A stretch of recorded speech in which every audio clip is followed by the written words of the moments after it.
Y reswm dyle'r Steddfod Genedlaethol ddod i Lambed, mae yna lawer iawn o frwdfrydedd yn yr ardal yma, yn addysgol ac yn ddiwylliedig, a mae fiodd y Steddfod yma yn 1984.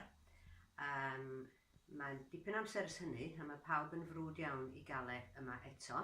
Mae'r cymdeithasau, y busnesau yn y dre, y siopau, gaethon ni gyfarfod agored ac oedd pawb wedi dod allan yn ardderchog. Hefyd, mae yna draddodiad eisteddfodol cry yma.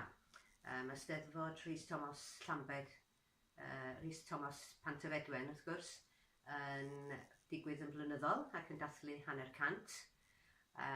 Mae'r ysgol Bro Pedr yn frwd efo pethau Cymraeg a Prifysgol y Drindod Dewi Sant yn gefnogol hefyd.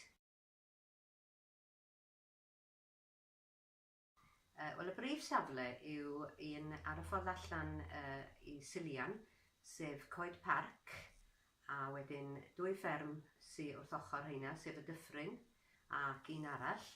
Mae yna ddigonedd o le yna, rhyw 150 o ceri, a mae yna digon o le i'r maes, digon o le i'r parcio, ar gyfer carfannau a'r lle ieuenctid hefyd. O ran ffyrdd i ddod i fewn i'r maes, mae hwnna hefyd yn gyfleus iawn. Traffig y gogledd yn gallu dod lawr o Tregaron, a wedyn i'r de yn dod i fyny o Aberteifi ffordd yna. Y de Ddwyrain wedyn, a mae'r ffyrdd i gyd yn ardderchog. Mae yna gyfleusterau yn yr ardal o ran cynnal pethau gyda'r nos.